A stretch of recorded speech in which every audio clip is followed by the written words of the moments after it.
Esse talvez tenha sido um dos filmes mais surreais de 2023. O diretor afirmou que a trama tem uma ligação com a sua própria história. Fica até o final que eu aposto que você vai se surpreender com esta análise psicológica. Seja bem-vindo ao canal Cinema com Psicologia. Meu nome é Luiz Diniz, sou psicólogo e sou apaixonado pela sétima arte. E se você gosta de análise de filmes e séries, já se inscreve no canal. Toda semana serão lançados novos vídeos com a minha análise. Me segue lá nas redes e agora vamos à análise desse filme que tem dado o que falar. O nome do filme já nos indica o assunto que será abordado na trama. É importante dar ênfase a esse ponto porque já diz a ideia central que será tratada ao longo do filme. As cenas a princípio podem até parecer malucas, mas enxergando a partir da perspectiva do medo, passa a fazer mais sentido. O medo, quando ele é muito intenso, ele pode gerar pensamentos e suposições do que pode vir a acontecer, e então ele se transforma em ansiedade, como se nós estivéssemos alimentando um monstro. E o filme todo são justamente os medos e os monstros de Bo aparecendo. O objetivo do filme parece ser mostrar como funciona uma personalidade ansiosa e entender os motivos pelos quais ela se desenvolveu, retornando aos traumas passados. E na minha interpretação, o desenrolar do filme ficou bem parecido com um processo terapêutico.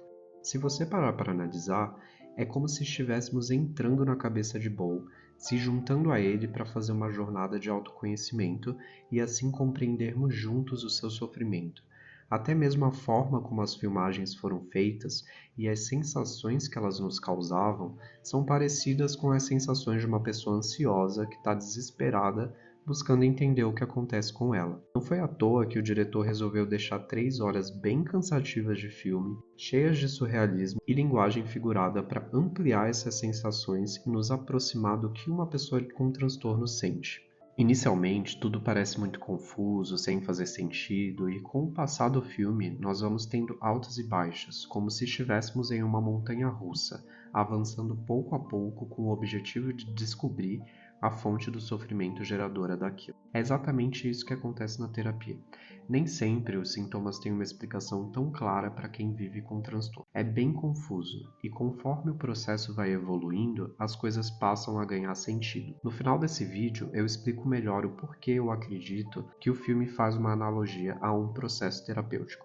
Mas antes eu queria explicar a interpretação psicológica para o desenvolvimento do transtorno de Bo. E de onde vem o medo de Bo? O filme começa com Bo na terapia, o que nos dá os primeiros indícios de que ele tem problemas psicológicos, e é aí que a jornada se inicia. Nas cenas seguintes, vemos ele andando na rua até o bairro em que ele mora. Ali temos os primeiros sinais de sua ansiedade e a forma como ele enxerga o mundo, com muita distorção da realidade.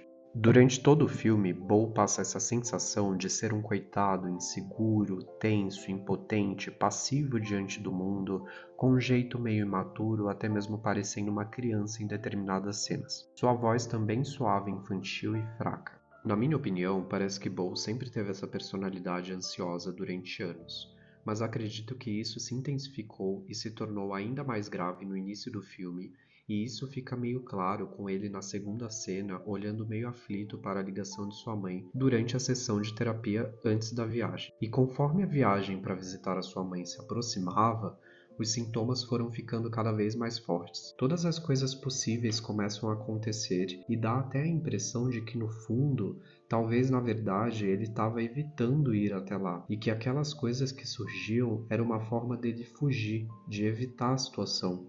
Em casos de ansiedade grave, em que há muita hipervigilância, um aumento da sensação de ameaça e interpretações equivocadas, estes sintomas podem acabar levando a pessoa a ter alucinações e delírios persecutórios, o que explicaria muitas coisas sem pé nem cabeça que ele aparentemente viveu. Ao decorrer da obra, vamos sendo apresentados a flashes de sua infância, que nos dão pistas para compreender melhor como seus medos surgiram. Desde sua adolescência, Bo já tinha alguns pensamentos disfuncionais, que não condiziam com a realidade, como por exemplo quando ele está no cruzeiro e fica com receio de comer os alimentos expostos ao ar livre. Mas esses medos ainda não eram tão extremos como na atualidade, tanto que a menina pega o chocolate com o dedo e coloca na boca dele, sem ele ter qualquer reação exagerada diante disso, o que demonstra que ele ainda tinha uma certa flexibilidade sobre os seus medos. Sua mãe era uma mulher bem bonita, rica, profissionalmente bem-sucedida e demonstrava ter traços de uma personalidade meio obsessiva e controladora. Ela foi muito punitiva com Bo e condicionava o seu amor e cuidado a regras rígidas. Ele aprendeu que para ser respeitado e ter o carinho de sua mãe, precisava se submeter aos controles dela. Esse fato já explica muita coisa, como por exemplo, a forma passível de se comportar diante do mundo. Uma criança que não recebe amor incondicional da própria mãe tende a acreditar que ela não tem nenhum valor e só terá se seguir as vontades e o controle da mãe. E a criança acaba memorizando esse modo de se relacionar, levando esse padrão de relacionamento para a vida adulta. É justamente o que acontece com ele. Isso gera uma insegurança enorme diante dos desafios da vida, porque sem ele ter o outro, uma outra pessoa, dizendo o que deve fazer, não há comandos, e então ele fica perdido, se sentindo incapaz de tomar decisões sozinho e assim lidar com os problemas da vida. Além disso, durante sua infância, a sua mãe contou para ele que seu pai faleceu no momento de sua concepção, por uma doença genética e que possivelmente Bo também teria.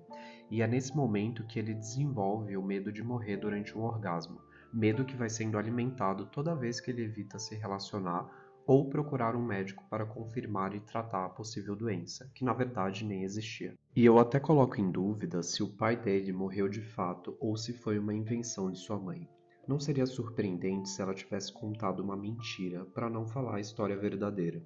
Talvez ela tenha tido um término ruim ou tenha sido abandonada pelo pai de Bo, ou até mesmo ele pode ter sido fruto de um encontro casual que ela se arrependeu. E por ter uma personalidade crítica e controladora, ela resolveu contar essa mentira, até mesmo para Bo nunca se relacionar com outra pessoa. Não sei, é apenas uma hipótese, já que não falo por que ela mentiu. Agora, respondendo à pergunta do porquê eu acredito se tratar de uma analogia ao processo terapêutico, eu acredito nisso primeiro porque o terapeuta aparece logo no começo do filme e retoma justamente na cena final, que é uma cena simbólica onde muitas informações vêm à tona a respeito da infância de Bo. No começo do filme, que seria o início da terapia, somos apresentados aos sintomas de Bo, e aos poucos vamos visitando as memórias de sua infância, que no começo apareciam muito rápidas, justamente o que acontece no início de uma terapia. Há uma certa resistência em lidar com os traumas, mas conforme ele ia aumentando a exposição a essas memórias e tolerava o sofrimento causado por elas, mais elas iam ressurgindo de forma mais clara. É muito comum os pacientes progredirem e regredirem no processo. É normal que quanto mais próximo chegarmos ao núcleo do sofrimento, mais sofrido ele se torna e a pessoa tende a fugir ou evitar lidar com isso em um primeiro momento. Por isso o psicólogo trabalha aos poucos, dando 2 passos para frente para dar um para trás. As sensações de tédio, sono e cansada geradas no meio do filme simbolizam muito isso, porque às vezes a terapia pode estacionar justamente porque a pessoa está evitando chegar ao núcleo do sofrimento, que no filme era bom evitando voltar para casa. O segundo motivo que me fez acreditar que o diretor estava fazendo uma analogia ao processo terapêutico foi porque aparentemente deu a entender que há algumas técnicas de terapia em várias cenas de forma simbólica. Por exemplo, durante a terapia, em casos de transtorno de personalidade ou casos mais graves, é realizado um trabalho com imagens mentais, em que o paciente fecha os olhos e relembra memórias da infância, se colocando como um telespectador inicialmente. E na medida em que ele consegue lidar com a memória traumática, ele passa a agir dentro dessas imagens para fins terapêuticos. Um dos objetivos dessa técnica é fazer o paciente enxergar a realidade como ela é, apontando possíveis erros ou distorções que ele está idealizando.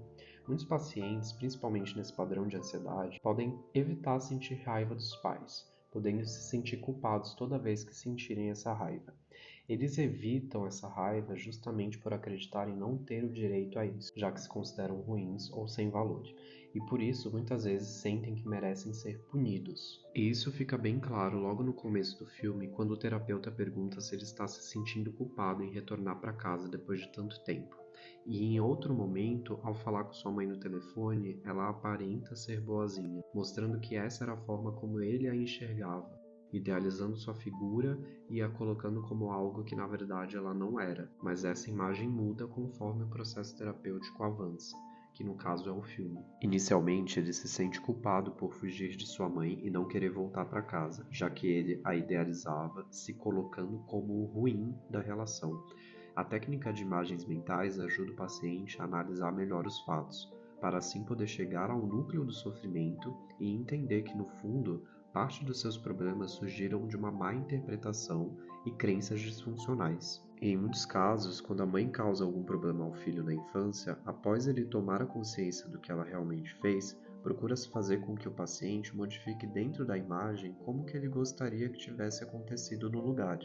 E no caso de Bo, ele sofreu o controle de sua mãe de forma calada, sempre colocando a raiva de lado e se comportando como uma pessoa passiva. Bo, em uma terapia, teria que aprender a confrontar sua mãe, liberando os sentimentos ruins que ele guardou por tanto tempo, mas que eram sempre evitados por ele por conta do sentimento de culpa. E isso acontece no final do filme, quando sua mãe começa a maltratá-lo e ele toma consciência do que ela está fazendo, e então acaba a enforcando simbolicamente. Como ela morreu, na minha opinião, aquelas cenas eram um trabalho terapêutico de imagens mentais. Ali, ele estava quebrando os padrões afetivos de passividade e submissão. Uma outra coisa curiosa e simbólica é que durante o filme, Bo sofre feridas que vão marcando seu corpo, e por mais que os dias passem, essas feridas não sumiu. Isso pode ter sido proposital para fazer alusão às feridas emocionais, já que por mais que a gente possa aprender a lidar com elas, elas nunca sumirão, pois não tem como apagarmos o passado. Apenas aprendemos a conviver com ele, dando um novo significado para ele. Outra cena bastante significativa e simbólica é a cena do sótão. Ao entrar no sótão, é como se ele estivesse abrindo uma porta imaginária para o seu grande medo, do qual ele sempre evitou enfrentar. Como eu disse no início do vídeo, toda vez que alguém foge diversas vezes de uma situação geradora de ansiedade, ela acaba se tornando uma ansiedade muito maior, como se estivesse alimentando um monstro. Um de seus maiores medos era morrer tendo orgasmo, então ele viveu a vida toda fugindo de qualquer relacionamento sexual. E quando ele finalmente resolve subir até o sótão para ver o que tinha, ele se depara com um pênis em formato de monstro, representando justamente aquilo que ele tentou evitar a vida toda. A última cena também parece fazer alusão a uma outra técnica do processo terapêutico. Nela, ele aparece navegando por águas no escuro, entrando em uma espécie de caverna. É como se lá ele estivesse adentrando a parte mais interna do seu sofrimento, finalmente alcançando o objetivo de chegar no núcleo do sofrimento. E após ele entrar, ele se depara com um julgamento, onde há um advogado de defesa e um advogado de acusação. Uma das principais técnicas utilizadas para desfazer emoções e padrões muito rígidos é a técnica do advogado de defesa, que é chamada exatamente por esse nome. Ela tem o objetivo de fazer com que a pessoa analise os pontos e contrapontos das situações problemáticas. Se ela está sentindo muita culpa em relação a alguma coisa, ela precisa apontar as evidências a favor e as evidências contrárias que comprovem a culpa ou não. Dentro do consultório, durante essa técnica, a pessoa até mesmo troca de cadeira para poder atuar separadamente cada papel. É exatamente como se fosse uma atuação de dois pontos de vista diferentes, para a pessoa poder enxergar que o lado rígido não faz tanto sentido assim e que tem outra perspectiva que o paciente está ignorando. Tendo a visão dos dois lados, ele vai diminuindo o sentimento de culpa.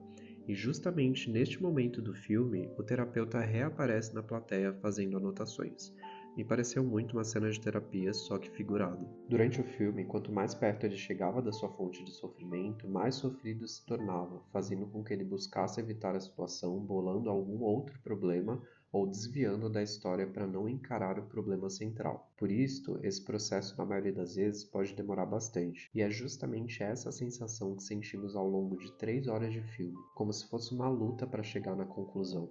Foram idas e vindas até chegar no núcleo do sofrimento para ele poder tratar.